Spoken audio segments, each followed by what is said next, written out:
Hi everyone, welcome back. Every shape that we create has a stroke and a fill, and in this lesson we are going to talk about these strokes. You can find the stroke option over here.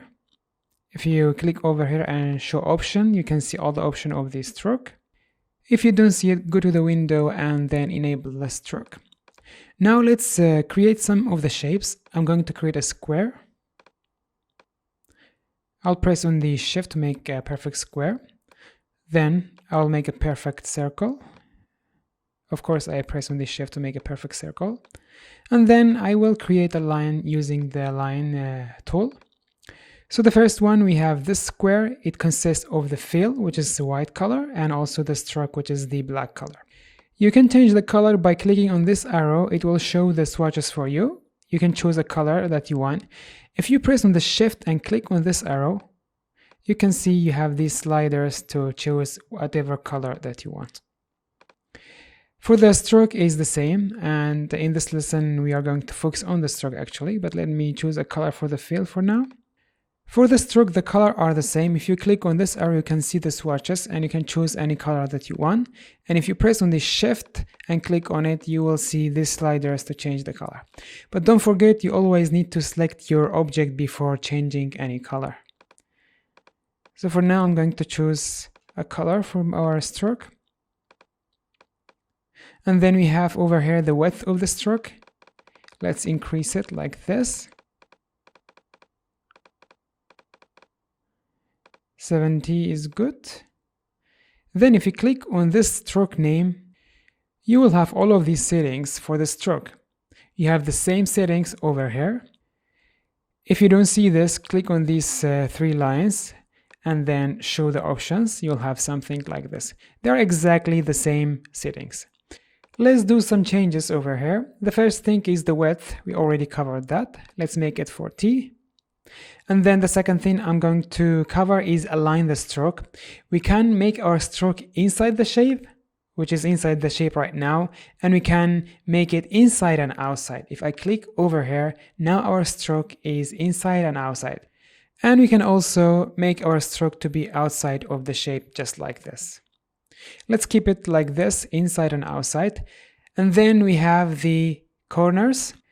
This one works with the sharp corners, things like squares and rectangles. Let me zoom in and let's go to the stroke settings again. We can round the corners and also cut them just like this. Let's keep it sharp, just like this. And now another thing we have is dashed line. This one basically gives this pattern look to the strokes. Right now the dashes and also the gaps are similar, but if you add a number to the gap, now we can control the gap between these dashes, just like this. And of course you can add more dashes and gaps and make a more complex pattern. Now let's move to the caps. You can make the round caps just like this. Let me change the gap between them, or increase the dashes actually.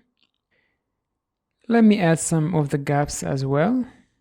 As you can see with the gap, you will set a new size for the gap. It won't be similar to the dashes. For some reason, the gap that I added didn't apply. I'm going to continue over here, make it 25. As you know, these settings are similar to the other one that we get from the stroke. I'm going to add more dashes and gaps, so just to show you how different patterns we can add to our stroke. Another thing we have, especially for the squares, is the corner of the square. As you can see now, they are even, they are similar. If we click on this one, the stroke or the corners will be distributed randomly. They will not be even, or they will not be distributed in a nice way. It depends on your preference, what you're looking for. So I just wanted to show you that. Now let's click on our square, the circle. Make sure that you select the circle first. Select it, press I, and click on this one. Now our circle got the same settings.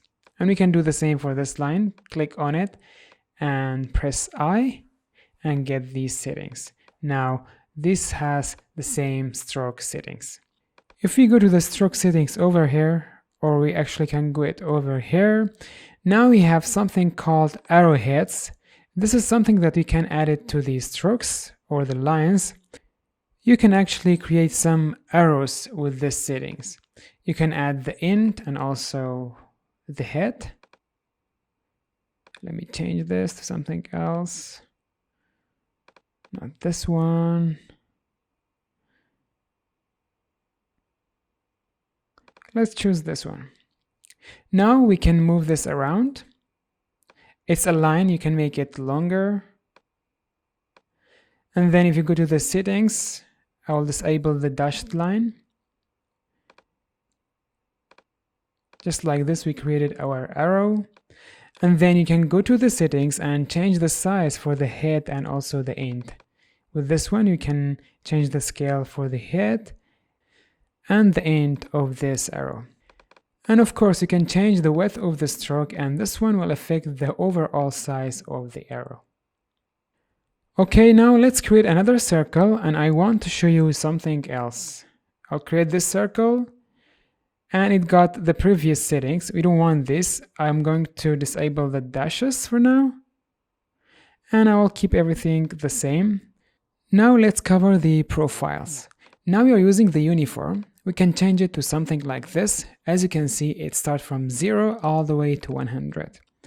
And we have different types of profiles. We can also create our own profiles. There is a tool for that. Let me make it uniform. Okay, now make sure that you select the circle. And by the way, you can change the profile over here as well. Now let's make it uniform. And if you go to the toolbar, we have this tool which is called width tool. With this tool, you can change the width of the stroke as you like. Just like this, I created this point, and I can change the size of this area as I like. If you press on the Alt, you can change only one side of the stroke.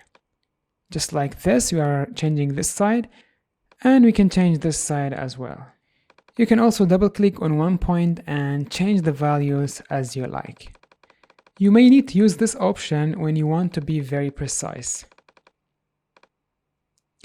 For now, you can add even more points to this stroke and change the shape or the width of this stroke completely and create a complete new profile for yourself. Let me change more of this one. I'll just make some random changes to the width of this stroke. Now if you go to the profile, you can see it's already there. The picture of the profile is there. If you click on this arrow and click on this one, you can save this profile and use it elsewhere. For example, I can use it on the circle, click on it and use this profile. And it's been applied, even though it is dashed, but still we can apply this kind of profiles. And then we have the brushes. You can actually change your strokes to brushes, just like this. For example, let's change this one to this brush. If I increase the size of the width, as you can see, we easily change the look of our stroke. If you click over here, you have a library of the brushes. If you go to the artistic and then paintbrush, you can choose one of these, but don't forget you need to select your object first. Let's choose one of these and decrease the size of the stroke. And just like this, we created this beautiful stroke. Now if you go to the option for the stroke and you can make it a dashed line and add all of the settings that we covered before for the stroke. So just like this, I can go ahead and change the color to any color that I want. I'll change the color for the fill. And then for the stroke, I'll press on the shift and play with the colors with the slides. With all of these settings and options, you can create an endless variation of the stroke looks. Let's keep this like this. The last thing that I want to cover in this lesson, I just want to show you that all of the settings that we have covered, they are actually available in the Properties panel. If you don't have Properties panel, go to the window and enable it. And you have all of the settings for the fill. You have all of the options for the color swatches and also color sliders. And the same thing for the stroke. We have the color swatches, color sliders. If you click on this, you'll have all of these settings for the stroke, similar to this one. And also you can play with the width of this stroke over here. Then we have the opacity. And of course we have the brushes,